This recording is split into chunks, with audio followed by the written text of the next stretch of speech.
Hey, everybody. Welcome to It's Not Scary, It's Just Music. It's me, SJ.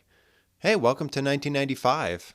We're on the second half of the decade already, and it really feels like we're starting to head in those late 90s, early 2000s directions where indie starts to take over, and we're starting to leave the dark grunge techno side of the early mid 90s behind now. That polish and sheen that we come to know about the late 90s, early 2000s, where we're starting to borrow from the more antiseptic side of 1980s culture. We're starting to rediscover that ever so slowly starting in this year. Even if it's still a little bit underground, those markers are definitely emerging. So I'm excited for us to dig into 1995 today.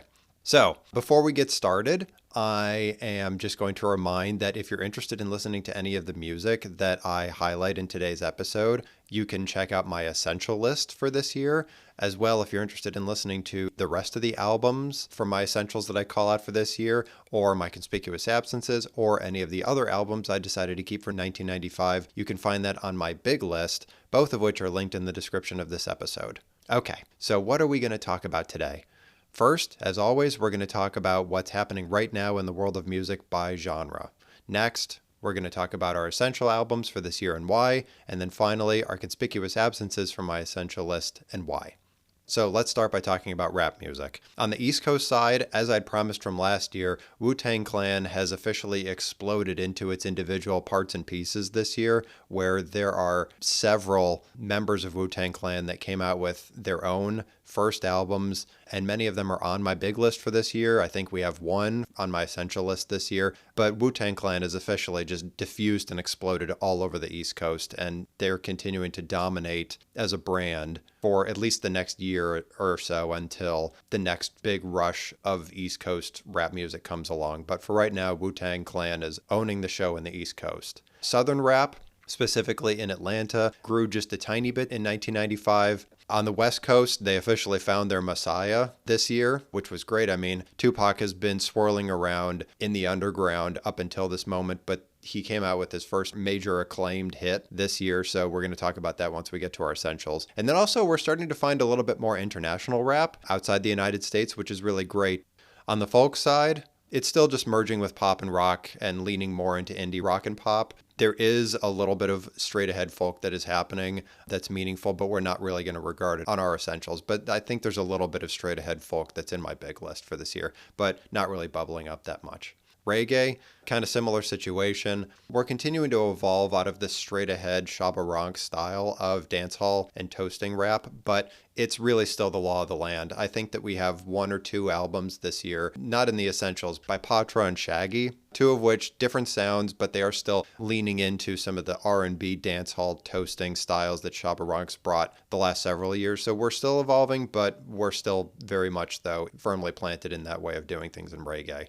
Electronica, techno is actually starting to evolve beyond just the Prodigy sound, and we're going to talk about the example of that once we get to our essentials, but we are evolving into our next era of techno. Drum and bass is also becoming even better established than it has over the last couple years.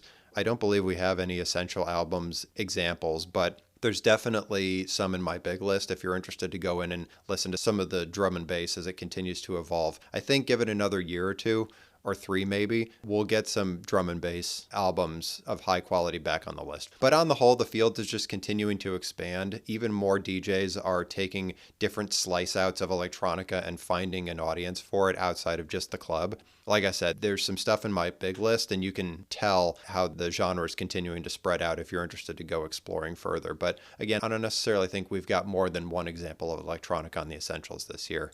For rock, indie rock is furtherly taking over. I would say grunge and alt rock are beginning to leave us a little bit in 1995. We're definitely beyond the Nirvana Nevermind era of grunge rock as we look towards other newer different things, which is interesting to say because grunge was such a meaningful moment in the 90s, and it might surprise some listeners here to realize that by 1995 we were already as an industry starting to leave grunge behind in favor of other newer things. Metal, still nothing happening really of meaning. I'd like to believe that as we get further into indie rock and grunge starts to decouple from what's current and hot in rock, that it will probably loosen its grip on metal, and metal can become more of its own thing again. So give it time, and I'm sure metal will come back to us in earnest, but not just yet. Punk, quiet this year, following Dookie. I think a lot of artists are taking that step back to figure out what they want to do next with punk. And I'm sure over the next few years, we're going to pull punk back in to a certain extent. But as I'm thinking through going through year by year in the project, I don't remember or recall that punk is going to have another marquee year where there's many punk albums that are bubbling up to our essentials, let alone the big list. So we'll probably get one here and there, but for the most part, punk is going to probably quiet down a fair bit with the exception of a spotlight here and there. Green Day, of which is going to be one of those louder voices in the punk scene to come.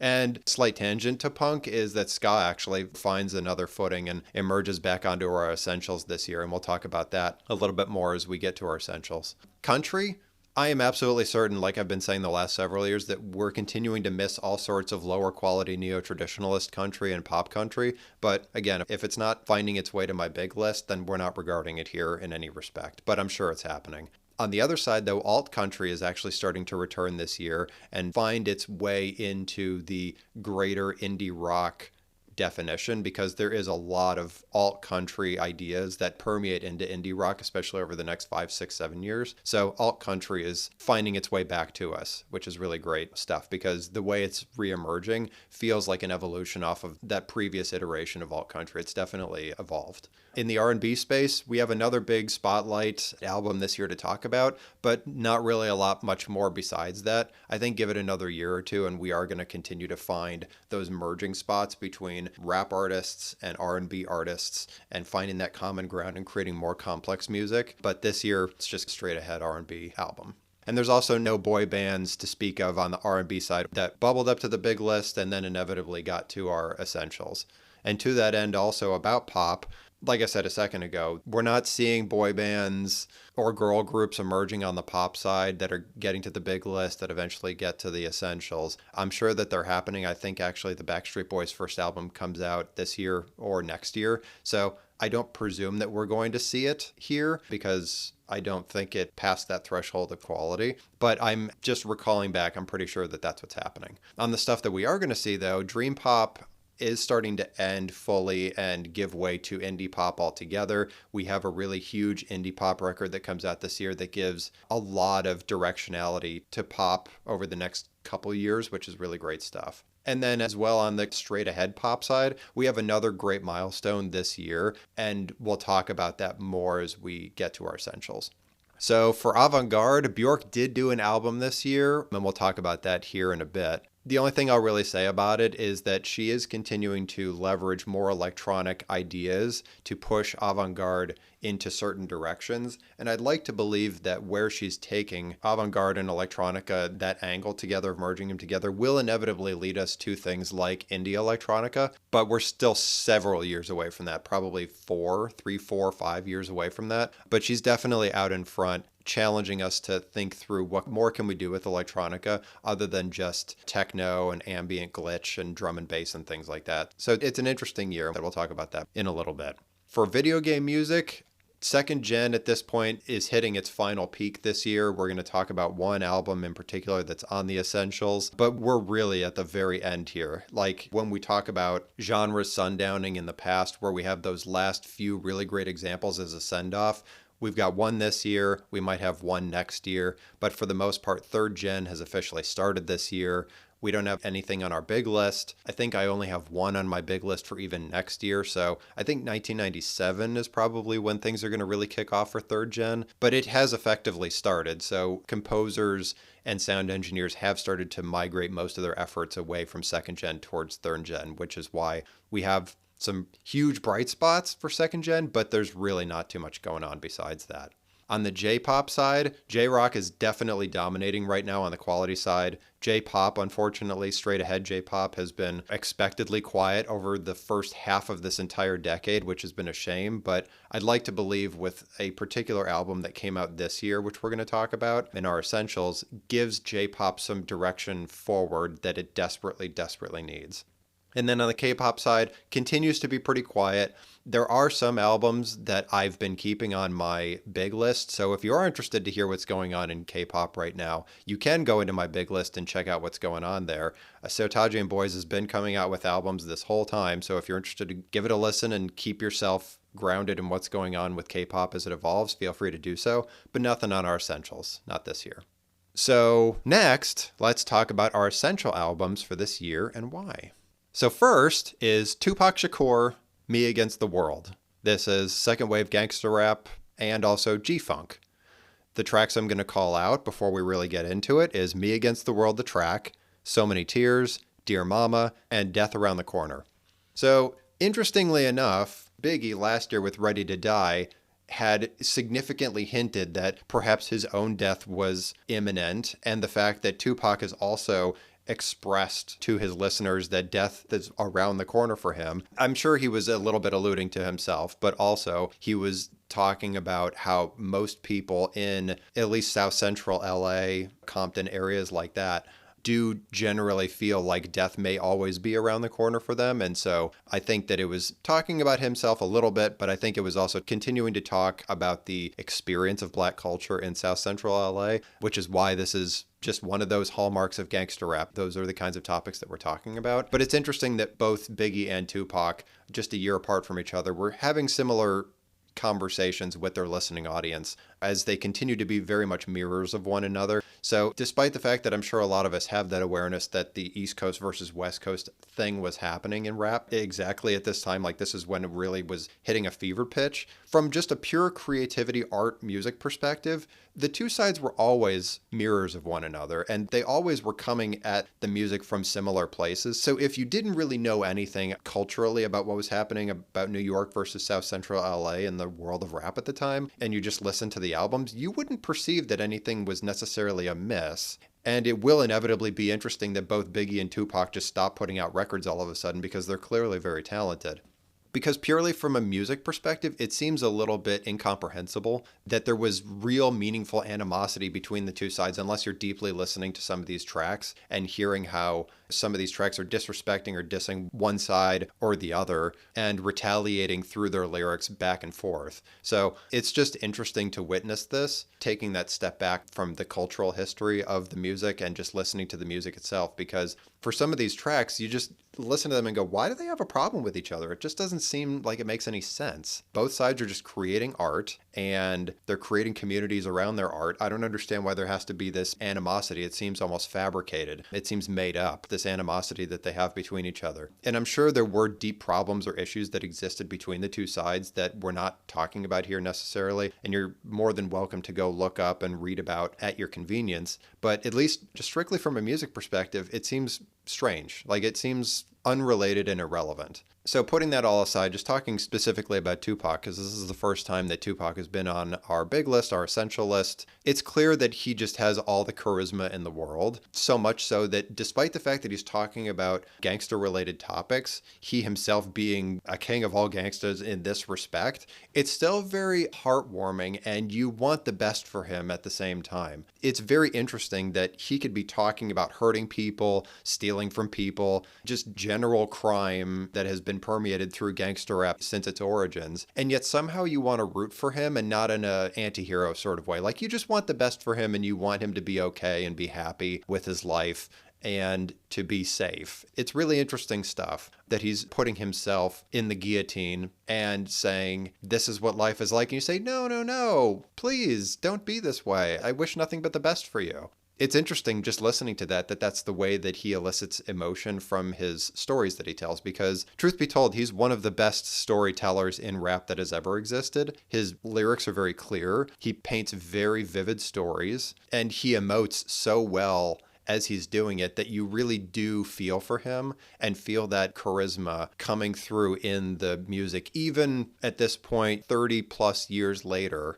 you're still feeling it and you still feel for him and you still want to connect meaningfully to him. He was a true artist, and despite the fact that culturally around him, he had been to jail doing things that he spotlights in his rap. And yet you want so much for him to just be okay and the world that he lives in to be okay. Especially because in his rap too, he does opine and wish for and aspire for culture to not be this way, like South Central LA black culture to be this way, and he wishes it was different. But while he's wishing it were different and trying to do what he can for it to be different, he is also going to get his and survive for himself and his family. So again, it's really great storytelling. Those 4 tracks, fantastic. They're some of his best hits before we get to his next album, which I think is in the next year or two. So if you haven't listened to Me Against the World before, like you've only heard All Eyes on Me, which is his next album that comes up, this is a really great introduction to Tupac. Those 4 tracks that I gave you, Me Against the World, the track So Many Tears, Dear Mama, and Death Around the Corner,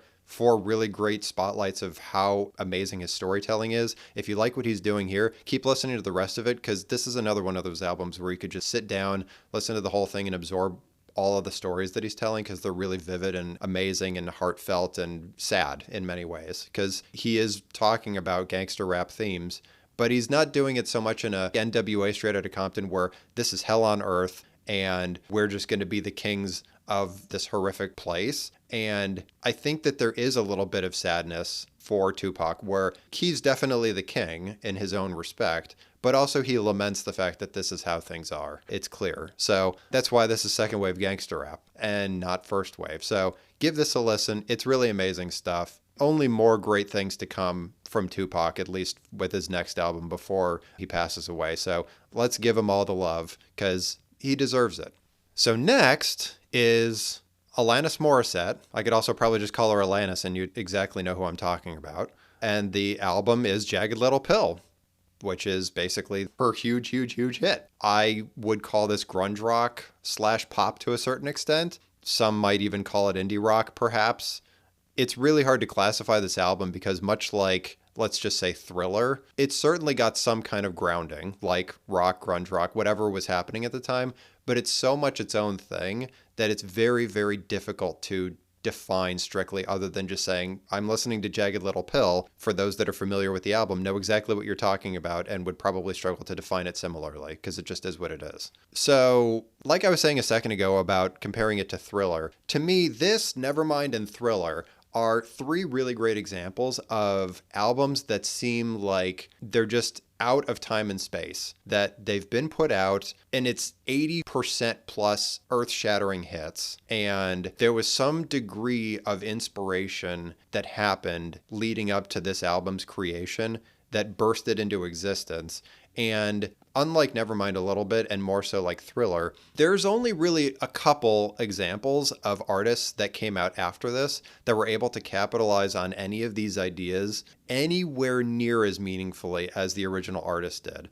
Much like Michael Jackson's Thriller, there were certainly artists that came out that tried to replicate Thriller, to include Michael Jackson himself, and couldn't necessarily get to those heights that Thriller elicited. And similarly with Alanis and Jagged Little Pill, there are definitely artists that come out after Alanis that try to capitalize on it. Avril Lavigne is a really, really clear-cut example of somebody trying to capitalize on this sound in a later stage. And certainly hit some heights, but did they get to this level of genius? No. Definitely not. And that's not a slight on any artist that tried to derive all of their inspiration from singular albums like those artists did. It's more just to speak to how singular these albums are in their genius and how untouchable they are in many respects. I would consider this album arguably to be one of the best of the entire decade. It's, at least for me, one of the top 2 for the 1990s as an entire decade, just because of how impeccable it is, how successful the album was in launching Alanis Morissette into being in the pantheon of rock music forever with one album. I'm absolutely certain she came out with albums after this, but I doubt very much that any but her most diehard fans care at all. This album gave her untold hits for the next several years, and she just continued to mine the depths of the greatness that is this album to drive her career forward. And that's great for her that she managed to come out with one career-defining album that delivered to her untold success in one shot. I can't think of any other artists off the top of my head across the thousands and thousands and thousands and thousands that I've listened to over the course of this project and beyond that found such untold success with one debut album. It's wild. Even Nirvana had Bleach before Nevermind came out and then continued to make In Utero and find hits there. Like, no, Jagged Little Pill was it. That was the whole thing. It's amazing stuff. So like I said, the track's contentious. This album is another one where you just sit down and listen to the whole thing. There's no real reason to not listen to the whole thing in one shot. But if you're really hard pressed to pick out specific tracks, especially if you're not really familiar with Alanis Morissette that well or Jagged Little Pill, the tracks I'll give you, which are mostly my opinion, because to me they stretch her voice the most, which I consider again to be one of the best of the decade because her range is incredible, her emotion is undeniable, it's just amazing stuff. So You Oughta Know, which is her first major hit, Right Through You, Forgiven, and Mary Jane. So obviously, she's got tracks that are wildly famous besides this, like You Learn or Ironic. Really, the whole album, again, it's just nothing but hits. This might be the highest quotient of hits by track that we've probably seen yet. Like, I don't even think that Thriller had this many hits on it, all in one album, so tightly wound and compacted into one thing. It's pretty close. Like, Thriller and Jagged Little Pill are very, very close in terms of how dense the hits are on the album. Even Nevermind, I don't think, hit this hard, which, again, is astounding because Nevermind is one of the greatest albums of all time and created an entire movement of rock music. And the last thing I'll say beyond this, just so you can get to listening to the music if you haven't for a little while, or you never have somehow, is that we should all be very thankful that Jagged Little Pill is available to us, because for the longest time it was next to impossible to find the vinyl of it anywhere. And so I think it's actually gotten re-released within the last 10 years or so, which is really great because it just gives another opportunity to show Alanis love and appreciate it as she had intended it originally, but that we can continue to listen to it today via streaming or whatever it is just a gift for all of us, because it is probably one of the best, tightest albums of the decade. So let's give it some love, because this album singularly by itself gave Alanis most of her platform. So for those that haven't enjoyed it ever, or haven't enjoyed it for a long time, or even a little while, give the whole thing a listen, really. It's amazing. It's one of the best. Alanis, total treasure.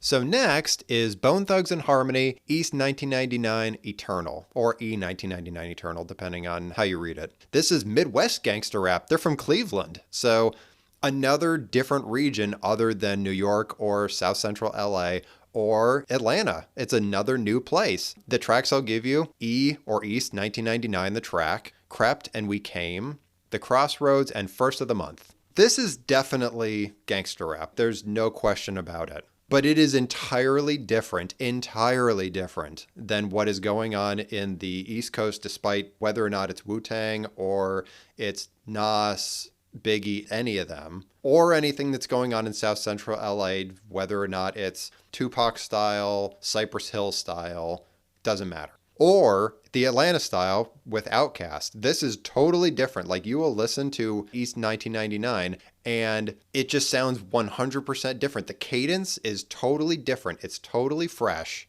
I would say that we haven't had a cadence change up like this probably since Public Enemy in 1987. It's totally different stuff. Like I said, you could even just pause this right now and go listen to East 1999 and then come back to me, because listening to this, it's just totally different.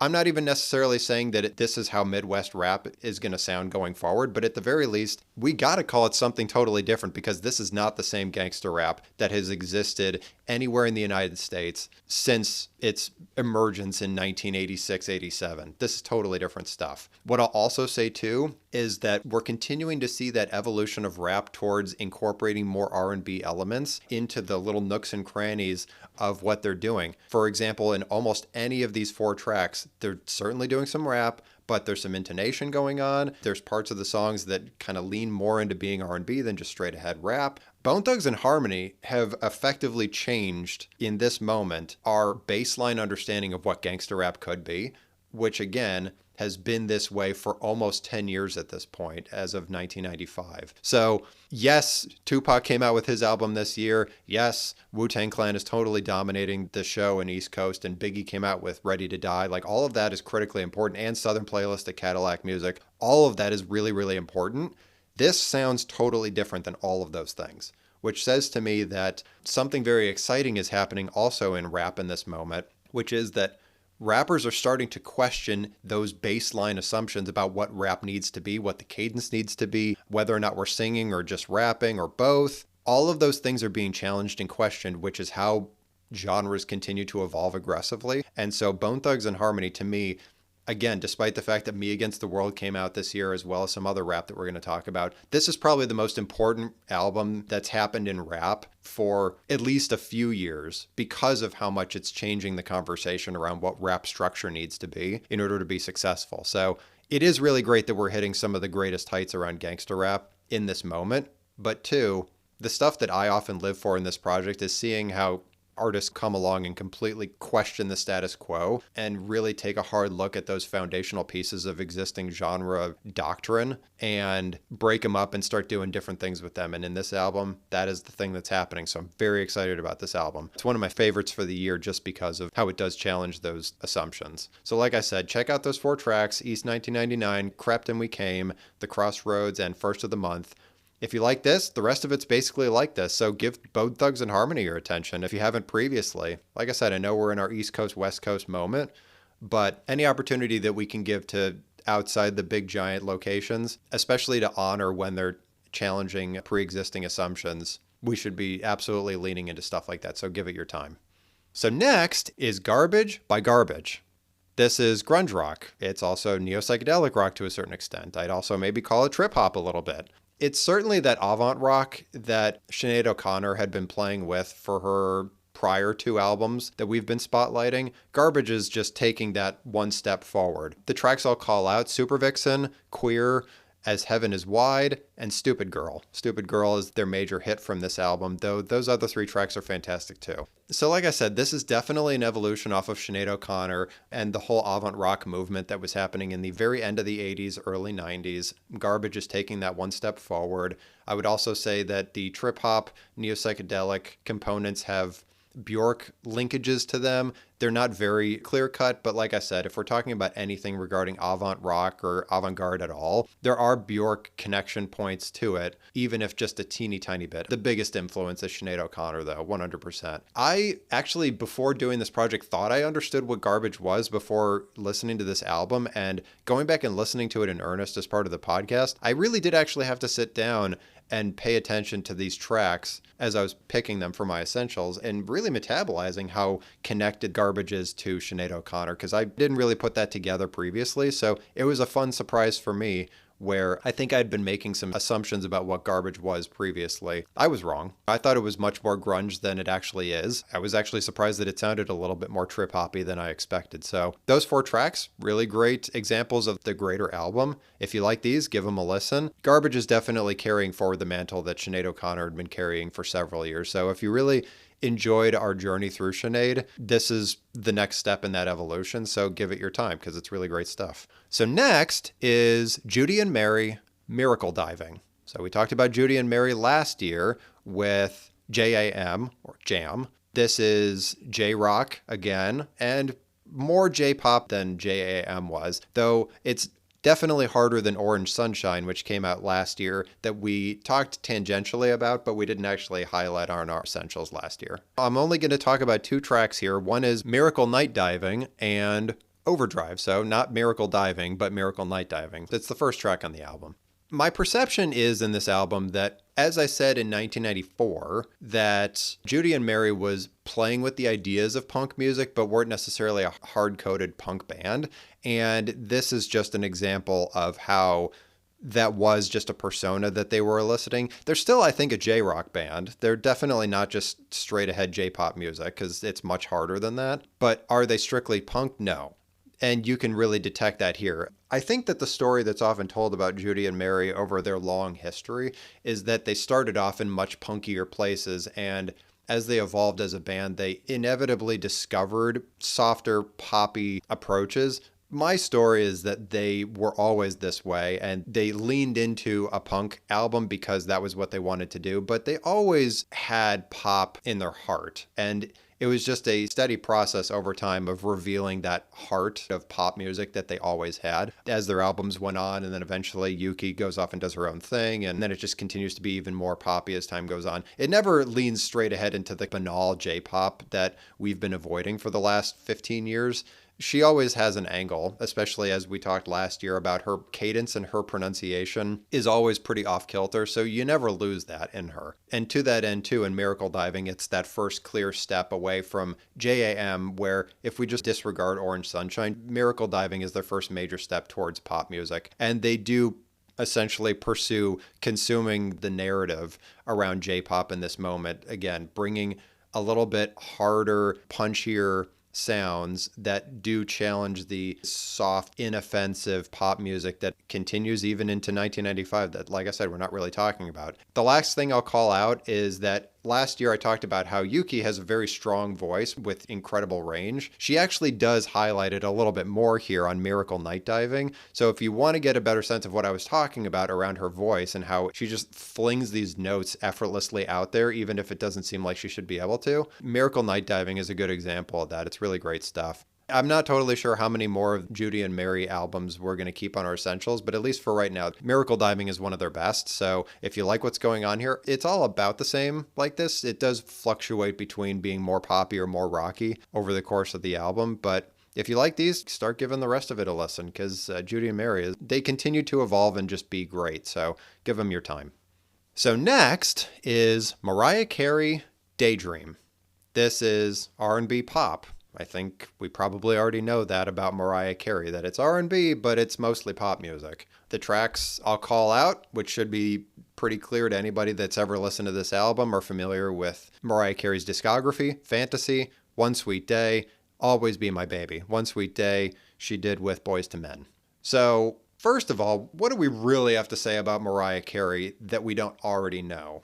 It's been a pretty long time since we've had a straight-ahead pop record, even if there are R&B angles to it, on the essential list. And it's just been hard fought to get somebody of incredible quality back on the list. And Mariah Carey steps forward as the new heir apparent to the diva-dom that is R&B female solo acts, and she embodies it perfectly. I mean, Fantasy was such a breath of fresh air to probably a lot of people on the radio who have been listening to nothing but rock music for the last several years meaningfully. And obviously we're on the cusp of getting to Britney Spears and the like. But for right now, Mariah Carey was out there pretty early giving us some pop music to listen to of great quality when we were getting inundated with mostly rock music in a variety of capacities and rap music. So she was a really great juxtaposition to that. One Sweet Day and Always Be My Baby, two huge ballads for her, two big hits for her early on.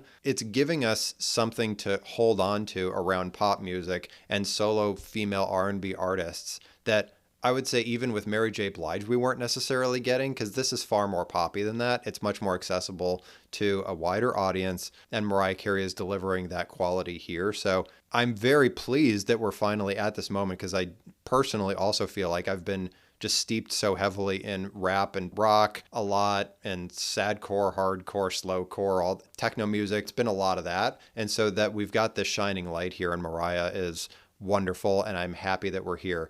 If somehow, some way you haven't listened to all of or any of these three tracks, give them a listen. Daydream is mostly ballad heavy. I would say Fantasy is a rare track on this album, because this album is really about highlighting how well Mariah Carey can do ballads, because she has that insane range that she has. So you're not going to find a lot like Fantasy on here. It's mostly going to be more like One Sweet Day and Always Be My Baby. But if you like what's going on here, give the rest a listen. If you're really hungry for some ballads to juxtapose to some of this other stuff we've been listening to, it's a shining light in the darkness. So give it your time. Mariah is no stranger to love and adoration, so it's not like you giving it to her is going to be different than anybody else giving it to her, but if nothing else, you can always just appreciate it for what it is, because we did need some high-quality pop music back on the list, for sure, and she was, I'm sure, more than willing to deliver for us.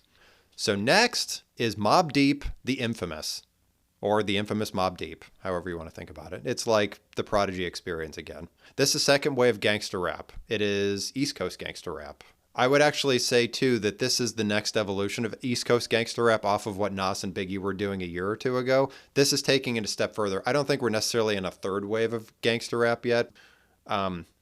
But that evolution off of, like I said, Nas and Biggie rather than Wu-Tang Clan or alt-rap or anything like that. The tracks, Survival of the Fittest, Give Up the Goods, and Shook Ones Part 2.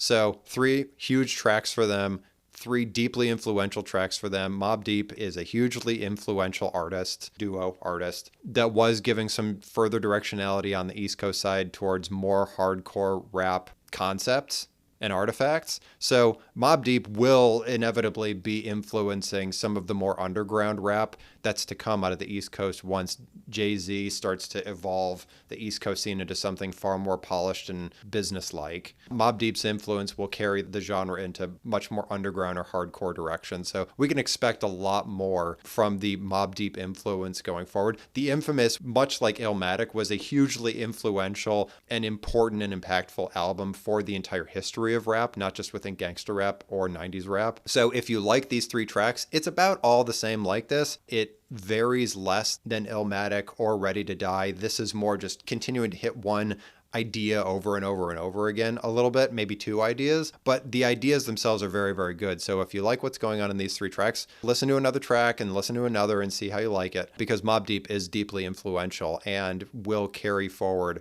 a lot of the counter movement of further iterations of rap, at least on the East Coast, for years to come. So give them your attention. So next is My Little Lover, Evergreen. This is second wave J-pop.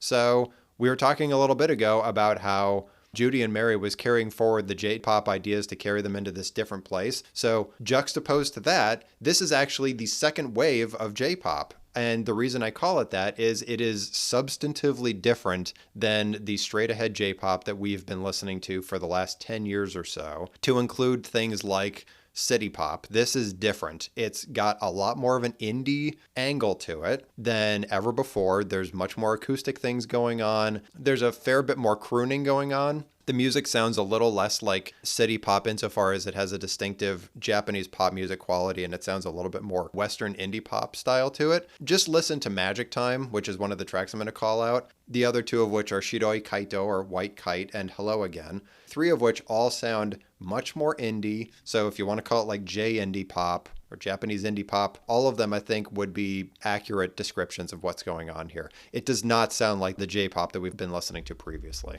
I am very happy that we have moved into what I would call a second wave here, because as I've said, we haven't had quality J-pop for eons, and we've mostly been leaning into rock music where it's even popping up at all. So the fact that we've got some direction forward around J-pop is very heartening. My Little Lover is doing a great job of trying to take this genre somewhere, anywhere, literally anywhere, because it's been swirling forever. I will call out that the singing isn't stellar. Like, it's not amazing singing. There's some notes that don't exactly hit like they should, which is unfortunately pretty characteristic of a lot of Japanese pop music, that the singers themselves aren't these paragons for the most part, which is why artists like Yuki or the lead singer from Size, and Henri also, incredible voice. So because of that, it's much more common that when we're talking about J-pop artists, where I don't call it out specifically as having a great voice, that you could just assume that the singing isn't always there. And My Little Lover, the lead singer of that band, pretty good example of that too. It's not like it's unlistenable, but every once in a while, like you'll listen to Magic Time or Shiroi Kaito or Hello Again, and you'll go, oh, that wasn't the right note, or oh, that wasn't the right note, or wow, that whole run wasn't right. It happens. But at the very least, like I said, somebody's trying to push these genres forward, and for that, we have to honor the ambition and that they're trying something new and trying to move things forward. And inevitably, it does lead into very productive directions for J-pop. So given at the time where we can. And if you like these 3 tracks, it's all kind of like this. I would say Magic Time is a pretty unique track across the album. Shiroi Kaito and Hello Again are a little bit more common to what you can expect. If you like it, great, keep listening to it. If you don't like it, at least it's for your education and you know where we're going. So we can take that for what it is. So next is No Doubt Tragic Kingdom. This is ska, but pop. It's both. It's probably been misidentified and misdefined or ill-defined as alt-rock, I'm sure, grunge probably, but this is ska. This is definitely just ska. We've even talked previously, like when we interviewed Chuck Askernies from The Untouchables, that No Doubt directly takes inspiration and calls that out from The Untouchables, also a West Coast ska band. So this is just more West Coast ska. It's just evolved, and Gwen Stefani is just carrying the ska torch forward for West Coast ska music. No Doubt has been around for a long time already. This just happens to be their first studio album that we are aware of. The tracks I'll call out: Spiderwebs, Just a Girl, which is a huge hit for them, Sunday Morning, and Don't Speak, which is, I would say, their quintessential hit.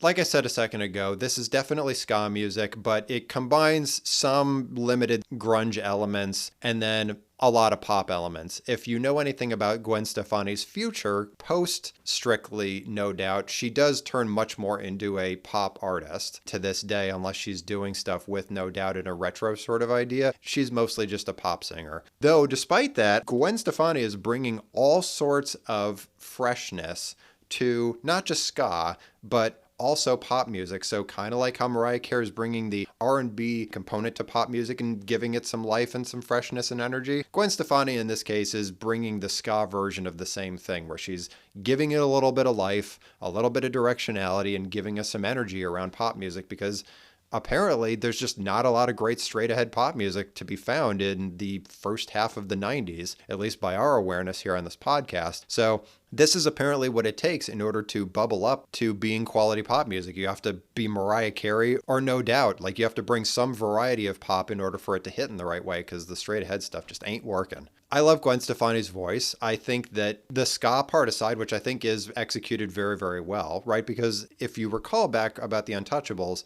what made them so distinctive was that they took R&B elements and merged it with ska and made this whole new idea that was very refreshing and accessible. So we're just taking pop and grunge ideas now and adding it to ska, and it's making it fresh and accessible for people in the mid-90s. And Gwen Stefani being such a distinctive voice as she is, because she has a wonderful voice that is very recognizable. Just her voice by itself breathes all of this pop life into the music scene, which is just so wonderful. I mean, her voice is so great, and it is a very energizing and exhilarating voice to listen to, which does carry a lot of the greatness that is Tragic Kingdom, because historically for ska music, it's usually guys, and sometimes it's R&B stylings if it's the Untouchables or their offshoots, or just kind of growling, irreverent male lead singers that maybe makes it a little bit inaccessible to your general audience. Gwen Stefani's voice, though, is extremely accessible, and it makes all of this music really listenable. So if you like these 4 tracks, give the rest of your time, because Gwen Stefani is just knocking it out of the park this whole album. So give it your love. It's really great stuff. One of the best of the year. So next is Oasis, Morning Glory, or What's the Story, Morning Glory. This is neo Brit rock. For anybody that wasn't aware of Oasis before, they do neo Brit rock. That's what they do. And for anybody that was waiting for Oasis and What's the Story, Morning Glory, here we are. I know we didn't talk last year about Definitely Maybe, because I didn't think it bubbled up. It's on my big list, so if you want to go back and listen to Definitely Maybe, you absolutely can. But this is their big giant album that I think catapulted them into that mindset that the music industry had, that like, oh my gosh, they were going to be the next Beatles, just because they do sound highly British. The Gallagher brothers, Noel and Liam Gallagher, who are the heads of Oasis, the creative genius behind them, they sound very British. They have very distinctive voices. They do sound heavily influenced from the Beatles. So that's why it's neo-Brit rock, as if to say that they are leaning off of traditional Brit rock, which is more on the Beatles side of the house. The tracks, again, for anybody that's heard this album before, should be pretty obvious. Wonderwall, Don't Look Back in Anger, Morning Glory, and Champagne Supernova. They're 4 of their biggest hits that they've probably ever had, probably ever will have, because they keep breaking up and getting back together. I think even as of this recording, it's still up for debate whether or not they're getting back together or not, and it's been that way for about 30 years at this point, which I'm sure is very deeply frustrating for diehard Oasis fans, of which there are many, many, many. So just listening to all of this, in case for whatever reason you haven't heard of Oasis, this album, or any of the tracks that are on it, just give any of these a listen and you should immediately elicit thoughts that, oh wow, they really sound like the Beatles, or they sound like the Beatles but updated for current time as of 1995. And yeah, that's basically the assumption that almost everybody made. What I will say though is that it does teeter a little bit on that razor's edge of sounding like the Beatles and sounding like themselves, because for me, I do like Oasis and I do like this album and consider it to be one of the most important of the decade. I think there's a lot of people that would probably put this album in their top 5 most important albums of all of the 90s. But at the same time, one of the things that I question in my mind about this album is, does it sound too much like the Beatles? Like, does it necessarily sound exactly like its own thing or not? I'm not 100% sure. It's obviously very distinctive, like you know you're listening to Oasis when you're listening to any of these tracks. So in that regard, their brand is very much on point. But do I necessarily think that they are bringing anything forward that is distinctive or different? like Blur did with their album that we called out 2 or 3 years ago, that it sounded like they were taking retro ideas, but they were playing with them a lot and trying to take punkish angles to them so they could do something a little bit different and maybe explore some new ideas in the 90s. I think that they were doing that much more so. Oasis, in this case, I think was really just taking retro ideas, updating them a little bit with newer approaches that we've discovered since the Beatles broke up decades prior, and just giving that sound to a new audience and finding success with it. And there's not anything at all wrong with that. It happens all the time in music where we just bring old ideas back and they seem like kind of a whole new thing. It happens all the time. In this case, Oasis is doing that, and they're doing it impeccably. Like, let's not get it twisted. What's the Story, Morning Glory is an amazing album. As I said, it's in a lot of people's top 5 most important albums of the 90s, and for good reason. It's pretty fundamental stuff. There's a lot of hits on this album, not nearly as jam-packed as Jagged Little Pill is. I would say these 4 tracks are probably the biggest and best of the record, but if you like it and you haven't heard What's the Story, Morning Glory for a while, What's the Story, Morning Glory, the track is really great too. I left that out. You could go listen to that too. Most of the album's really great, so give it a listen and give it your appreciation. And if you have never heard Oasis before, welcome to the Beatles Part 2. And if you have heard Oasis before and you love Oasis or you're kind of tepid about it, give it another listen. Maybe you'll find out something about this album that you didn't know before or didn't appreciate in the same way now that we've been going on this journey. And if you are deeply in love with Oasis and you've been waiting for us to get to this album, we're here. We're in one of the top albums of all time for the 90s. Aren't you so excited that we got to this moment and we can talk about it and appreciate it? Because it is so amazing, isn't it? This is another one of those albums where I'll just listen to the whole album all the way through just because it's hit after hit after hit after hit. And the Gallagher brothers' voices are really distinctive and interesting, which always is an attention grabber for me when I'm listening to any album. That if the affectations are distinctive, it really sucks me in. I love this album. It's really great stuff. So give it a listen too. So next is Old Dirty Bastard, Return to the 36 Chambers, the dirty version. This is ODB's first album. He is, as you might surmise from the album title, part of the Wu-Tang Clan. This is second wave gangster rap because it is Wu-Tang Clan. The 2 tracks I'm going to give you, Shimmy Shimmy Ya and Brooklyn Zoo. So much like with Bone Thugs and Harmony, ODB is bringing forward amazing affectations that sounds very different and distinctive from everything that's going on in Wu-Tang right now. And there's a lot of distinctive voices in Wu-Tang, like ODB, RZA, and GZA, and Raekwon all sound very different from one another, which makes listening to Wu-Tang albums fun because you could really pick out who's doing what part of the song at any one point in time. It's really fun stuff. But ODB in this case is, to me, starting to navigate us towards a whole new approach around rap. I think that what ODB is doing in this case is bringing attention towards a different way of affecting your voice to approach rap substantively differently. There was an album that also came out this year that we are not going to necessarily talk about meaningfully, even in our conspicuous absences, but I'll call it out just as a helpful example here. But E40, in a major way, also second wave gangster rap. With a couple of the tracks that happen on that record, much like Return to the 36 Chambers, it's clear that a lot of rappers this year are playing with a lot of different ways to approach rapping their bars, doing their lyrics and everything, that they're not just doing that, like I said, straight ahead, either Ice Cube style or Chuck D style of rapping, that they're tearing those conventions apart and doing it in different ways in order to capture attention. So E40 definitely does that. So if you want to listen to a little bit of what I'm talking about, you can go into my big list and check out In a Major Way by E40. It gives you a little bit of that.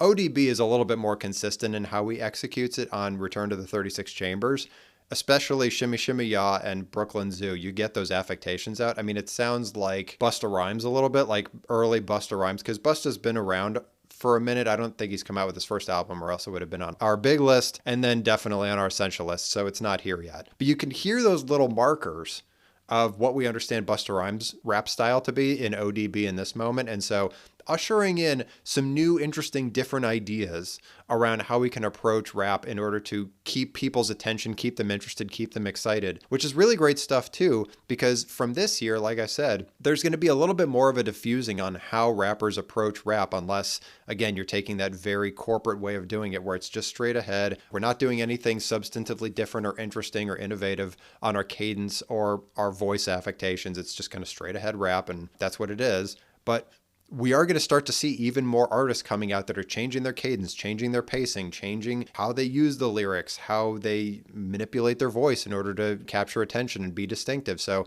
it's just really cool that we're starting to see people playing around with that even more. And ODB is doing it very successfully with his album. So if you like Shimmy Shimmy Ya and Brooklyn Zoo, give the rest a listen, because he does this interesting, intriguing affectation with most of the tracks on the album. And it's really fun to listen to just because it's something different. It's something new. And I definitely do believe as a result, it is ushering in some new wave of rap. And it's not just within New York. I think a lot of people are going to be listening to this album all over the country, all over the world, and thinking, oh yeah, his voice is really interesting. I guess I could probably lean in to do something interesting too. Or the way that I rap is pretty untraditional, and maybe I can find a platform because of albums like this. I have some representation here.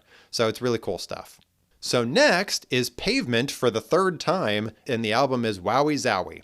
This is, as we've known it before, third wave alt rock, but also very much indie rock. It's probably now even more indie rock than it is third wave alt rock. Like I said, indie rock is just starting to take over, and alt rock is leaving us behind for the most part. And Pavement is holding on to those little artifacts just to create some consistency, but for the most part, I think they're just leaning all the way into being indie rock at this point. So the tracks I'll call out: Blackout, Father to a Sister of Thought, and Grave Architecture. So the interesting thing about this album, other than the fact that it's leaning into indie rock more so than third wave alt rock, is this to me is the first time ever before, as I'm listening to Pavement, that they sound enough like Bob Dylan that I could justifiably say that they really are starting to sound like Bob Dylan, which is funny and intriguing to me because that means that they're leaning more into folk rock, especially retro folk ideas that I think we've been talking about previously, that they were taking their third wave alt rock concepts, pulling in some folk, and that was how alt rock was moving along for them, but also how it was turning into indie rock.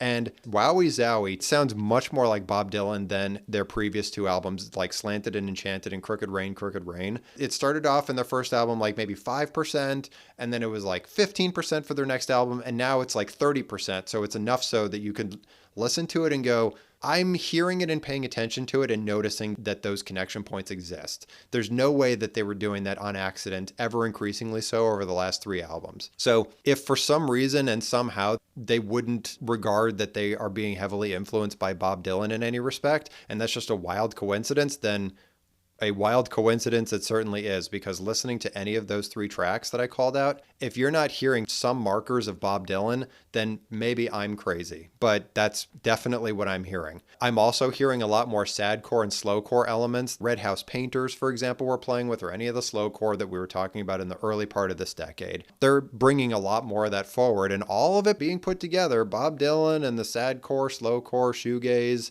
all of that, and the third wave alt rock, they're continuing to just add more and more complexity and infuse more energy into the indie rock idea, that it's no surprise that indie rock will become this massively all-encompassing definition, kind of like alt rock was in the 80s, where indie rock is going to become that next huge umbrella, because bands like Pavement just refuse to stop throwing more and more interesting ideas into their music to give even more inspiration to bands to come. It was like Visual K with Bucktick a few years ago, where that one album was so complex that you could take Visual K in a bunch of different directions because they were just throwing so many ideas into this one album to give people all sorts of direction and inspiration of where they could take it in this little way or that little way, or take this one track and turn it into a whole concept album. Pavement's continuing to do that. So I'm heartened and happy to put Pavement back on the list for the third time, because they're just so aggressively asking themselves,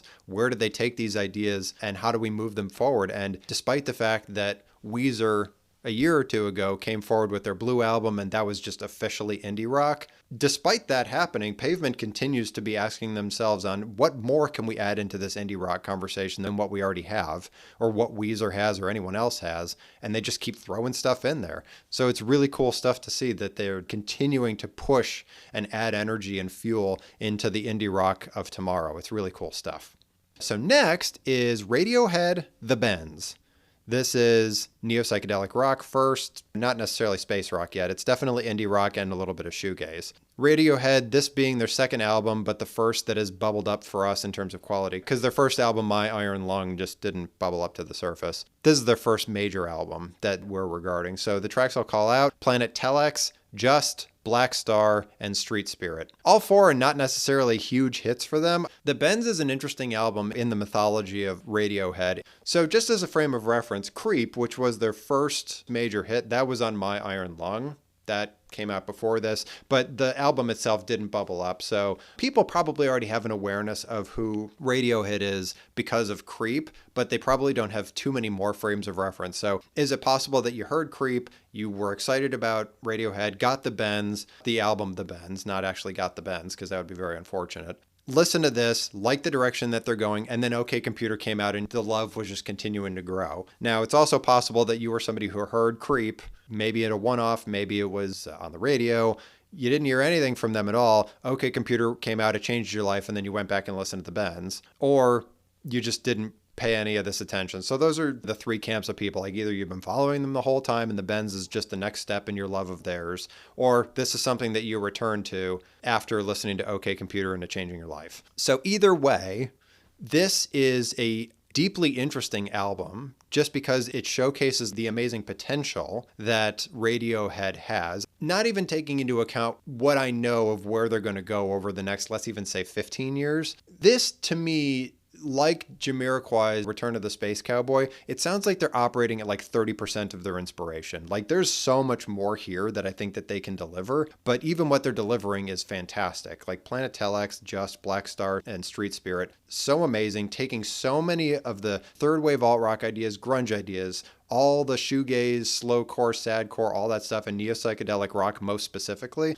and turning it into this whole big soundscape that inevitably will become space rock, which is in many respects what they're largely known for, ushering into the music scene, at least the modern version of it. And it all, in many respects, starts with the Bends. I think that they're still playing with a lot of those ideas that eventually will become fully realized with OK Computer or Kid A, which is to come. But really great stuff from them. The inspiration is insane. I mean, Tom York is such a genius with just how he approaches the music, how he sings, the stuff that they're singing about, the instrumentation. It's all just so perfectly crafted. It's not as perfectly crafted here. OK Computer is much more fully realized. It's another one of those like Thriller, Jagged Little Pill sort of situations where the whole thing is just 1,000% inspiration and creativity. You can't even really fathom how they got to this point. But the Bends gives you some hints on where they're going. And if you like what's going on here, I would say the rest of the album is about like this. Like I said, I'd just give it, in your frame of reference, maybe like 30-40% of their full inspiration is on display here. There's an amazing amount of potential, but I think they're still playing with a lot of different ideas here that they haven't fully realized. So just taking that into account as you listen to these tracks. But if you like it and you're getting really excited for OK Computer over the next couple of years, then give this your love so you can prepare for that. So next is Selena, Dreaming of You. This is Latin pop. So we've had R&B pop, ska pop, and now Latin pop. Isn't it astounding that it's taken all of this energy from all of these different genres that weren't straight ahead pop to bring pop onto the radio in some respect? And Selena is no different in this respect. If anything, it was probably a little bit harder for her to get onto the stage. Maybe not so much as No Doubt, because No Doubt has been toiling away forever. But Selena, if you know anything about her story leading up to her inevitable death, which is very tragic, all these artists are just dying left and right, is that she was basically doing the rodeo country fair scene in the South for ages as a kid singer with her family band. And then eventually she bubbled up and she was mostly doing Latin traditions. So last year there was a Selena album that is on the big list, but it didn't bubble up because Dreaming of You is really her major hit as an album. And it took just all of this energy for her sound to eventually make it onto the radio and become a pop sensation, even if it was for just a minute before her passing. And it's very strange and saddening to me that it took this much energy for Mariah Carey, No Doubt, and Selena to break out of the rock noise that's been permeating on the radio or in pop culture for so many years in the 90s already. And again, in Selena's case, incredibly tragic that she hit the heights right before her end. It's so sad. So the tracks I'll call out I Could Fall in Love, huge hit for her. Dreaming of You, huge hit. Amor Prohibido, Como la Flor. All four are huge, huge, huge hits for her. And if you hear those songs, you immediately know that it's Selena. So other than what I've said already, this album is really great. I would say it's mostly a greatest hits of all of her tracks up until this point that have been on previous albums of hers that found their way onto this album, in addition to a couple more. This is the most accessible to an audience outside of those that are fans of Latin traditions, because there's some tracks on here that aren't in Spanish, right? So she was clearly breaking out, like she was becoming a breakout star from the Latin tradition scene, which again is pretty rare for at least the United States. That's not a thing that happens very often. I mean, having listened to all of this music, it doesn't happen very often. That she became a breakout star, again, even if for just a second, really speaks to how amazing she was and how she was finally starting to break through. Any of these crossover icons like Mariah Carey breaking out of R&B and going straight into pop, or Gwen Stefani going from No Doubt in ska and then going to pop music, or Selena going from Latin traditions to pop music. It's amazing to see these things happen. And so seeing all of this music bubble up is quite heartening. And I am grateful and thankful that I do have the opportunity to share it with all of you. In case you weren't already familiar with Selena in any respect, then give Selena your love, because she was truly a treasure. And if it weren't for her demise, I presume that she would have become a mega, mega, mega pop star the world over eventually. Giving it time, I presume it would have happened inevitably. So giving it your time and attention here is really great stuff. It's just yet another example in the early mid-90s where pop music was struggling to find its voice, and it took all of this effort in order to make it onto the stage and move rock bands, techno artists, rappers out of the way in order to give themselves a voice. And she was one of those really great examples that bubbled up completely organically to make it to the heights that she hit. So give her your love and attention. So next is Son Volt Trace. This is alt country. We talked about alt country coming back a little bit when we were talking about our genre trends for this year. So Son Volt in this case is the example. The tracks I'll call out: Windfall, Tear Stained Eyes, and Drown. I'm actually really excited that alt country is making its way back onto the scene. There actually is a lot more alt country this year than just Son Volt. Son Volt was just the best example. Also, too, because it sounds so indie rock. It's got so many of those markers that you hear, like Bon Iver, for example, from the mid 2000s. But it's in 1995, and it's very clearly alt country. Like, you could listen to this and then go back and listen to Lie I Love It back in 1985 or whatever, and there's a connection point back. So it's clearly alt country, but it's also pretty clear that they're leaning into the alternative of the alt country. So they're leaning more into alternative ideas than they ever have before. There's a little bit of that folk that's thrown into it that's pretty characteristic of most alt country, and it's starting to sound like that whole contingent of how we define indie rock. It's actually interesting because I don't think Pavement is infusing any alt country whatsoever into anything that they're doing. So the fact that artists like Son Volt are coming out with meaningful alt country at the same time, I'm inferring that those ideas that they're coming out with, and whatever Pavement or Weezer or any of these other bands that are really pushing the boundaries on what indie rock is going to be going forward, putting that all together, and eventually we will start to hear more of those bands that sound like they're taking alt country and alternative rock together and making more indie rock of that variety. So it all starts here. If you like those three tracks I call out, Windfall, Tear Stained Eyes, and Drown, the rest is about like this. So if you like alt country and a la Lie I Love It, this is definitely that, but elevated and evolved. Or if you like this variety of indie rock from the late 90s to the mid 2000s, this is a little bit where it started. So this should be pretty early foundational stuff for you too. So give it all a listen. It's really great stuff. So next is Spitz, or Spitze. It's a Japanese band, and the album is called Hachimitsu, or Honey. So this is Japanese alternative rock, 100,000%. So Spitze, or Spitz, has been around for several albums. I think all of them so far have been on my big list. They haven't bubbled up to this moment because they've been really dense years, first of all, and second of all, they've been figuring out what they want to be for several albums already, and Hachimitsu is just them finally figuring out exactly what they want their alternative rock sound to be, and they execute it impeccably here. So the tracks I'll call out: Hachimitsu, the track, Namida ga Kirai, which is Tears Sparkle, and then Robinson, or Robinson. Three tracks that very well articulate exactly where Spitzu is going right now and how they are setting the tone for what J alternative rock is going to be over the next several years, because their sound is the sound that J alt rock is going forward. It's definitely more acoustic, it's smoother, it's easier listening, and it very much sounds like indie rock. Like, this is on the verge of, I would say, even being indie rock in its own right, which is pretty amazing, because Japan and Asia at large tends to be, at least in 1995, still 3 to 5 years behind everybody else in the Western world. The music gets over there, it takes its time, they absorb it, and then they do something with it, then put out their own albums. There's a little bit of a time delay there for Asia. So the fact that this is leaning even further into being indie rock than probably some Western bands that are fairly popular speaks to how innovative Spitz is being in this case. And like I said, they've been figuring out this sound for years already, and it's finally bubbling up. They have a couple more albums besides this that they're going to come out with that are big hits for them, but this is, to me, the album that starts it all in terms of their quality and their dominance in this space. They are widely considered to be one of the great J-rock bands of all time, especially on the indie rock, alt-rock scene. So if nothing else for your education, Hachimitsu the Track is a really great example of that. The other two tracks are really wonderful and do give you that flavor for what the rest of the album is. So if you like this and you do or don't know Japanese, it doesn't super matter because the vibe is pretty clear. So give it your love. Spitzu, super great. I've been waiting for a great album from them to come up so I could talk about them. So I love what they do. To me, I think when I first did this project the second time around, I perceived that they were a lifeline for me post Size for a long time.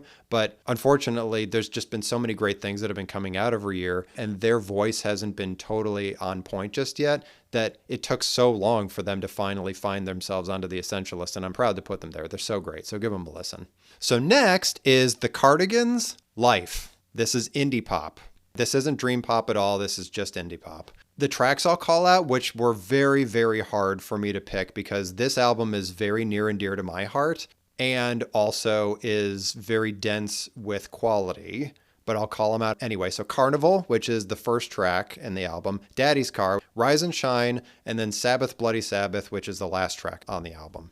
People that are aware of 90s pop culture may or may not know the Cardigans from their, in quote, one hit on their album that came out in 1996. The track is called Loveful, and it was on the Romeo and Juliet soundtrack that had Claire Danes and Leonardo DiCaprio in that movie. Most people probably know the Cardigans from that track. Whether or not they actually listen to the rest of First Band on the Moon by the Cardigans, so that's the album that Loveful is on. They came out with an album before First Band on the Moon with Loveful on it, and it was called Life. So the interesting thing about the Cardigans, and I don't want to go on too much of a rant about the Cardigans because I absolutely can, and if anybody's interested, they can always hit me up on social media or whatever, and I'll give you my whole rant about the Cardigans, and Nina Persson specifically, who's the lead singer of the Cardigans, is that Life was, I wouldn't say an accident, but it is not in any way representative of the actual tone or intent of the Cardigans.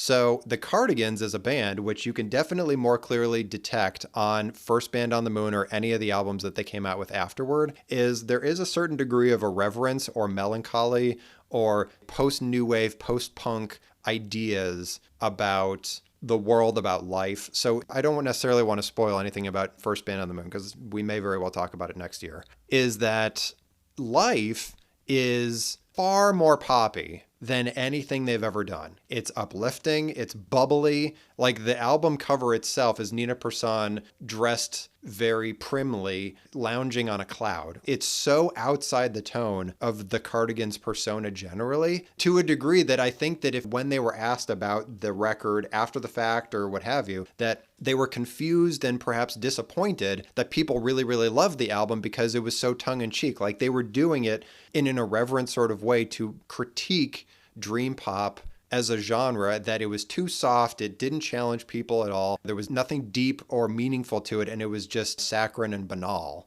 And so they came out with this album in order to spotlight that in an irreverent way, and people ended up falling in love with it, and them by extension. So the frustrating thing for them is they thought, well, we've been toiling away playing live acts, playing in clubs and everything in our regular stuff, and then we come out with this irreverent album and everybody loves us for it, and now we're confused. And as a result, First Band on the Moon leans back into them just being who they are. And it gets a platform because of Loveful, and also people really liked Life. And I'm sure it was a hard right turn for them, thinking, whoa, this is way darker than what life was. This is very confusing. So everybody is inherently confused. But having said all that, remember when I was talking about the J-pop section earlier, and then I was talking about Miracle Diving and also My Little Lover, that there was some album that came out this year that deeply influenced all of J-pop music for at least the next 20 years. It's this album, weirdly enough. Artists all over Asia, pop artists, took this album and just owned it. They love this album in many respects. There's huge contingents in Asia that consider Life by the Cardigans to be a foundational, pivotal, groundbreaking album that changed the direction of most Asian pop forever. And I'm not 100% sure why. I think that the upliftedness, but perhaps the underlying current of irreverence, gave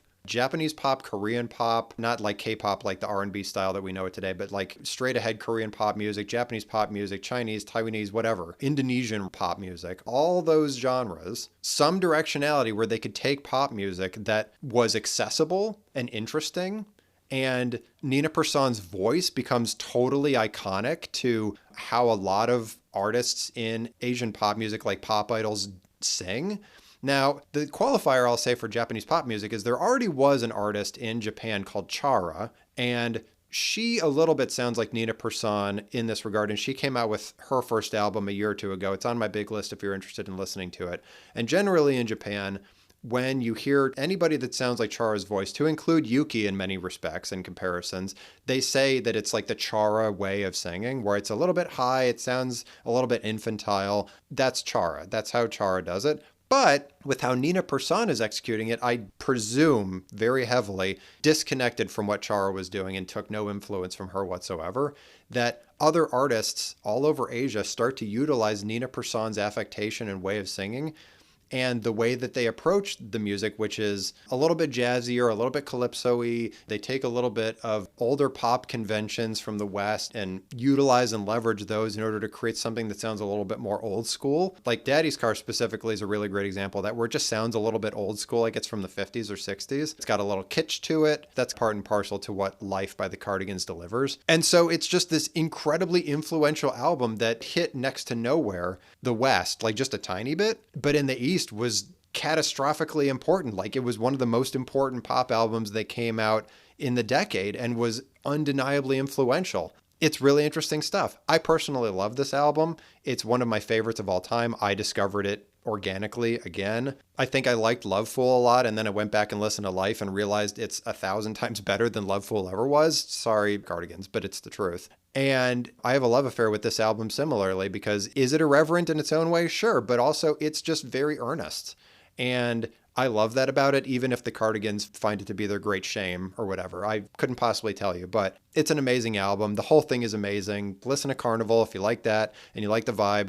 Daddy's Car, just keep going with it, because it's one of those end-to-end albums. You could just listen to the whole thing. It's really great stuff. Can't possibly talk enough about how great this album is. It's so good. This year was full of amazing, groundbreaking albums. Can you believe it? Again. So next is the Chemical Brothers' Exit Planet Dust. This is techno, and it's techno that is evolving beyond the Prodigy. Like we talked about in the electronica section at the beginning of the episode, it's evolving out of the Prodigy into something else. The tracks Leave Home, In Dust We Trust, Chemical Beats, and One Too Many Mornings. Where this is evolving off of Prodigy is that this is much more funk heavy than where the Prodigy was taking us previously, where that was a little bit more straightforward. It was a modicum more industrial sounding. This is much deeper, heavier. It sounds like funk. There's a roundedness to the music that sounds like it's got a little bit more depth and heaviness to it, where I found that the Prodigy is often skating across the top and just hitting these ideas like little stabs with like a push pin. You're really just hitting these things really, really hard and just stabbing and stabbing. And I think the Chemical Brothers takes a lot of those ideas and just adds some softness to it, adds some funk elements to it in order to connect the pieces a little bit better together and create something that's more of a wave and less something that's just sharp spikes up and down. It's hard to describe it in my head how it feels, but it feels a little bit more like a smooth wave, and it's moving along, again, a little bit more smoothly than the Prodigy does. Not to take anything away from the Prodigy, because they're amazing. This is just an evolution. Also, they're using a little bit of drum and bass, not too much, but you can detect it every once in a while. So it's just the next step in the evolution of techno. If you like these tracks, the whole thing is about like this, so give it a listen. Next is the Smashing Pumpkins, Melancholy and the Infinite Sadness. This is a very long album, by the way. I think this is the longest album that I've kept so far yet, both on my big list and also putting on my essentials. It's both. I'm still only going to give you 4 tracks, but it is a very long album.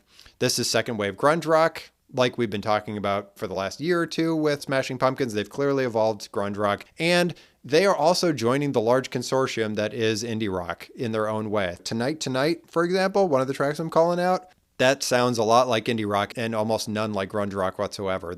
Everybody's evolving. Like I said, we're starting to leave grunge rock and alt rock behind, and we're all going towards indie rock, the big giant tent that is indie rock music. And Smashing Pumpkins is doing it too. So the tracks I'll call out beyond Tonight are Zero, Cupid de Lock, and 1979. All 4 of them are huge hits for them. I mean, some of the biggest that they've ever had. Melancholy and the Infinite Sadness was clearly a magnum opus by Billy Corgan, and it delivers. It is some interesting coming out party or evolution, at least for Smashing Pumpkins, or maybe the entirety of grunge rock as a whole, declaring that the whole movement is also going to join where everybody else is going towards indie rock, and grunge is going there too. So he's finding ways in order to use his very grunge-like sound in his voice and translate it into where indie rock is going.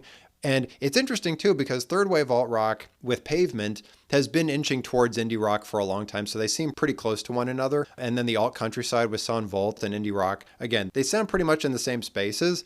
I just want to give credit to Billy Corgan in this case, that the Smashing Pumpkins started pretty far away from indie rock when they started off in 1991 with Gish, and they've had to walk a huge long distance in not too long a time in order to skip from first wave grunge rock to second wave grunge rock to indie rock. It's kind of amazing stuff. And the way that they're doing it is they're adding more symphonic elements into it. They're softening up their sound a lot. They're taking some shoegaze elements too. They're taking a little bit of the slowcore and sadcore and incorporating all of that in together. And they themselves are coming to a slightly different interpretation of indie rock, but indie rock nonetheless. So it's just yet another example of how somebody is coming from some place in rock music and they're walking towards the center point of indie rock.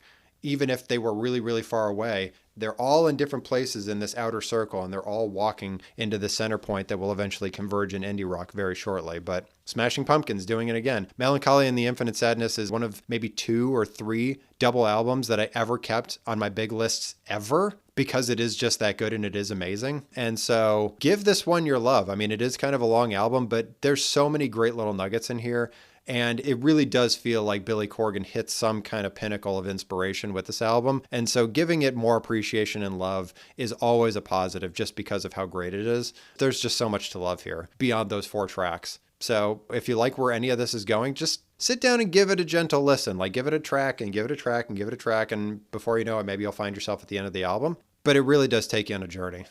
Finally, as our last album, Yasunori Mitsuda, and the album is the Chrono Trigger original soundtrack. This is second-gen video game music. So the tracks that I'll call out, and I'll give a tiny bit of context, is Secret of the Forest, Corridors of Time, Undersea Palace, and Too Far Away Times. And Too Far Away Times is the ending when the credits roll for the game. Now that I've talked about the tracks for a second, I just want to talk about the game's music itself, because I think the game itself, you can go look up what Chrono Trigger is about if you're really interested. It's not acutely relevant. But for many years already, not even just talking strictly about second gen, but even going back into first gen, there's been this incredible challenge that quality composers and sound engineers have been wrestling with across games. And we've tried to do what we can to call it out in no uncertain terms, but not specifically up until this moment. And I'm going to talk about it in a broad sense right now, which is creating music that is helpful to telling the story of the moment that you find yourself in the game. So it's really setting the tone for that moment in the game or the game itself, but also being distinctive enough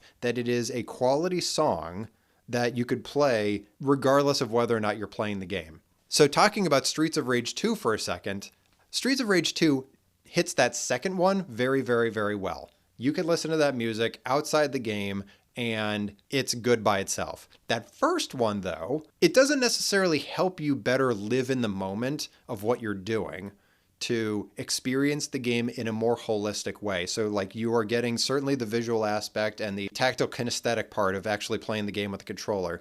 But the auditory part, the music doesn't necessarily connect meaningfully well with the game itself. Secret of Mana is good at both of them. It's distinctive and you can listen to it by itself, and it also sets the tone for what you're doing in that moment, and it really paints the full picture. Chrono Trigger does that even more so, where the music is of an even higher quality than what we listen to with Secret of Mana, especially these 4 tracks that I call out. But this very long soundtrack has countless songs that are at least this good, if not better, but maybe not as representative of the point that I'm making. So these songs are even better than that, and they even better frame out that place that you are or that situation that you're in even better than Secret of Mana does. The songs are so distinctly for those moments that if you play the game and listen to that song, and then you go back and listen to that song in a different moment, you very specifically in your mind can remember and recall back what that event or moment was in the game, even if it's been 30 years since you played it. You hear that song and you immediately remember that moment. So finding that balance as a game music composer and sound engineer is an unbelievable challenge and almost never is done well or correctly, even to today. And actually, the unfortunate thing is as we go further along into the rest of the video game music era, as we go through 3rd gen and maybe even 4th gen, before we stop regarding it very much at all, it starts to wane actually, where the music becomes even more atmospheric over time and less distinctive in its own way, which is very unfortunate because albums like the Chrono Trigger soundtrack, first of all, are considered to be one of the best soundtracks of a video game that has ever existed, period. Like where people thought the Streets of Rage 2 soundtrack might be the best one ever, the other one in contention is usually the Chrono Trigger soundtrack. Just again, because of how distinctive it is, how high quality it is, and how much it paints that picture of that moment and frames it out so well, both while you're playing the game and then after you play the game and you remember back to it fondly, more than likely, in very great detail. So because of that, this is going to be one of those few in-between moments between now and when we eventually sundown video game music as a genre, because eventually it will stop being a meaningful contributor to the world of music. Spoiler alert. But this to me is one of those pinnacle moments where it hit that balance so perfectly of the music being excellent by itself and so undeniably complimentary of the events in the game at the same time to help add flavor and further life into whatever was programmed into that moment in the game. So it does both almost perfectly. Nearly perfectly. There are so few throwaway tracks on this album. I legitimately can't think of more than a couple across a 20 to 30 track soundtrack for a game. I can think of maybe 2 or 3 tracks in the entirety that don't do something meaningful for the game or for you or both. So if you like what's going on here, there are countless tracks on this album that stand alone by themselves as just amazing music pieces that are entirely listenable, even if you've never, ever, ever heard of the game, played the game. There's just some greatness in here. And if you really like these 4 tracks, Yasunori Mitsuda, he'll be back. This is not the only album that he does for a video game, so he'll be back for sure. But if you like what he's doing here, give some of the rest of these a listen. So much like Final Fantasy games or what Nobuo Uematsu does, the music does build upon itself. So if you start at the beginning, you'll start to hear some connection points in the music throughout. So I'd encourage you, if you want to go listen to some of the rest of this, go back to the beginning and listen to it and maybe even skip along through some of the tracks, but do it in order because the music does build upon itself. It's really amazing stuff. One of the best of all time, period.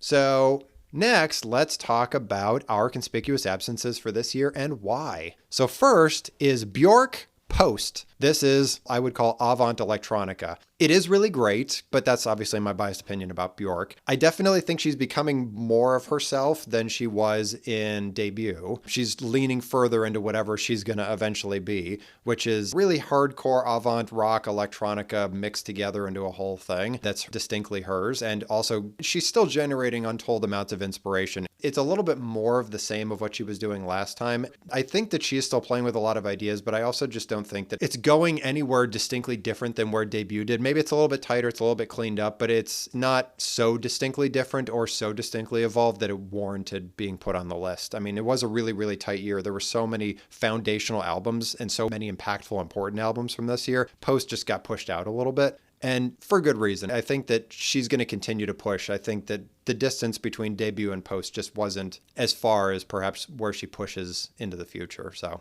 that's why it's a conspicuous absence. Next is Elliott Smith. Elliott Smith. This is shoegaze and then indie pop, indie rock. He is considered by some populations to be a paragon for indie music for the mid-late 90s, maybe even early 2000s. He's pretty quintessential in that regard. This album to me just doesn't go anywhere meaningfully beyond what shoegaze and slowcore and sadcore we've already had. I think that a lot of the artists that are going down indie pop or indie rock routes this year that we put on the Essential list went way further than he did. Commentary for me, I think that he cares a lot about his own approach. And as a result, he likes reveling in his approach and his genius, so much so that I perceive that it gets in the way of him just delivering quality as opposed to just playing something and then reveling in the fact that he was a genius enough to come up with those ideas and then kind of sit on them for a minute. So again, my perception, Elliott Smith will continue to come out with great albums that I'm sure are somewhere on my big list because I know that he is really great. But at least in this moment, I think he's just sort of too wrapped up in his own ideas to really deliver something that's earth-shattering, groundbreaking. Because I'm so happy for him that he figured out indie pop in some regard or indie rock and taking shoegaze and carrying us there. But there's artists that are going further than he is. So that's why it's a conspicuous absence.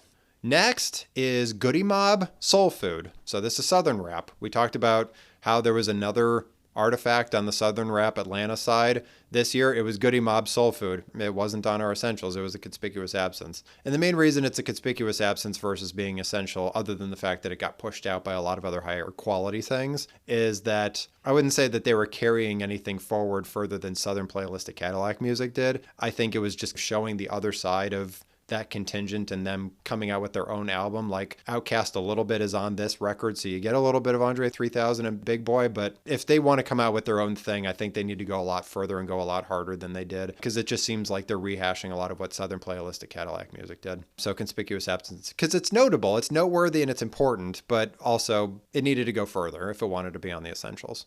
And then finally, The Verve, A Northern Soul. This is neo-Brit rock and also very heavily neo-psychedelic rock. The reason that this is on the conspicuous absences is it is really great neo-psychedelic rock. Like, that is not to be questioned. It's actually really interesting that The Verve got all hung up on Bittersweet Symphony after this, and then obviously had to get into a whole contentious battle over it and lost the rights. And that, in quote, one hit that they had, all that money that would have been made off of it that went into their pockets went elsewhere, and so that's unfortunate. But the reality is that A Northern Soul is a great album, and it does show that The Verve clearly understands what they want to do and where they want to go. It's unfortunate that they got wrapped up in Bittersweet Symphony and that became what they're known for, which again isn't even on this album. It's on a later album. So if you really like Bittersweet Symphony, I would say that A Northern Soul is far better than that, and it obviously doesn't tap into anything that's copyrighted, so enjoy that. But if we're comparing this to bands like Radiohead, for example, Radiohead is already playing with ideas that are further out than the neo-psychedelic rock that The Verve is playing with. Oasis is further out on the neo-Brit rock side, so The Verve is a little bit behind the two of them, but that doesn't take away from the fact that it's a good album. It's just not good enough to go toe-to-toe with those other albums, so conspicuous absence, because it is really great. I would actually recommend you go listen to it because it is really good, and giving them some more attention other than the Bittersweet Symphony drama would be great. So there you go. So having said that, what did you agree with? What did you disagree with? Did you disagree that I should have put Elliott Smith on the essentials and knocked something else off because Elliott Smith is Mr. Indie? Maybe. Or that I should have put Bjork on and knocked something else off because she's the queen of avant-garde? Maybe. Did you agree that the Chrono Trigger soundtrack is one of the best of all time, probably the best ever? Yeah, probably. I mean, that just makes sense. For anybody that's a fan of video games or video game music, that's pretty fundamental stuff. That's like Super Mario being the first popular game. Like, yeah, we all kind of know that. You probably agreed about Alanis, everything I said about Alanis, Tupac, Mariah Carey, No Doubt, Oasis. I'm sure you agreed with all of this stuff that I was saying. Did you disagree about the Cardigans? Did I somehow miss that the Cardigans actually love their album Life and aren't regretful that it's one of the things that people love most about them? Maybe I'm totally wrong about that and I've misread their entire history. Did you learn something about Selena? Did you learn something about Speets? Probably. I'm sure you learned something about the Cardigans that you didn't know before, unless you're a huge Life fan or a huge Cardigans fan from way back. Did you learn about Bone Thugs and Harmony? I think they were kind of in the zeitgeist for a little bit here and there, but did you know that they were from Cleveland? And did you know that they were totally distinctive in their approach? Did you know that Garbage was Sinead O'Connor-ish? Maybe. What did I miss? I'd like to believe I did miss too much at this point. If you feel like I missed something meaningful from this year, just know that there were 98 albums in my big list for this year. 98. And of those, I was deciding between 68 albums to put on my top 20 essential list, 68 that were viable. And so I had to cut out 48 of them. So I made some hard choices. So I'd like to believe that if I missed something, you're like, oh man, I'm really disappointed you didn't talk about Clouds Taste Metallic by the Flaming Lips, or you didn't talk about Tricky this year because he came out with an album this year, or anybody from Wu-Tang besides ODB. So Raekwon, GZA, you missed all that stuff. It's all probably in my big list, I'll be honest with you. There's a lot that's in my big list that I had to put aside in favor of my top 20. So I would say go check that out before you start getting indignant that I missed something. But it's also possible that amidst all of that stuff, I'm sure I missed stuff. Like I said, we're missing all sorts of banal pop music that's coming out, I'm sure. We're missing all sorts of country music that's coming out that we're not regarding, J-pop. There's plenty that we're missing. So it's totally possible. But having said all that, if you're interested in going to listen to any of the tracks that I call out in today's episode, make sure you check out our Essential playlist. And if you're interested in checking out any of the rest of those albums or My Conspicuous Absences or any of the 98 albums that I kept on my big list from this year, go check out my big list for 95. It's all linked in the description of this episode. Please join us again. Please rate us and comment wherever you are listening to us. As I said in the previous episode, we do have a huge contingent of listeners that are listening really regularly, and we really appreciate all of the love that you're giving us. Hopefully, you've been remembering to comment wherever you're listening to us or on our social media and rating us so that other people can find us organically too. Make sure that you find us on social media on our Instagram page at Not Scary Just Music Pod. Make sure that you subscribe so that you don't miss anything that we're putting out here for the rest of the 90s and so forth, or any interviews we might be doing that we drop randomly once we have them. Make sure you tell everybody that you know and don't know. Anybody that you see randomly on the street, just grab them on the collar and say, listen to the Not Scary Just Music podcast. Because every person that we bring in here is a new voice to add to this conversation, and that can only increase the level of quality and discourse that we have amongst one another talking about this stuff, because it brings a new experience, a new perspective, a new set of ears into the conversation that allows us an opportunity to think about this stuff differently and experience it differently. And it just adds to the great conversation and our understanding and trying to connect with this stuff more deeply and fully. And the only way we can do that is pulling more people into the process and explaining to them that, yeah, maybe the stuff that you had been deciding whether or not to listen to in the past in your life, maybe you were apprehensive about it, maybe you didn't give it the time of day because you didn't think you'd like it that much, or maybe you were legitimately concerned about what this music was talking about or what it might elicit in you as far as emotions are concerned. But the thing you just got to keep telling them, and telling yourself in some respect, is that none of this stuff is scary. It's just music. Thanks for listening, everybody.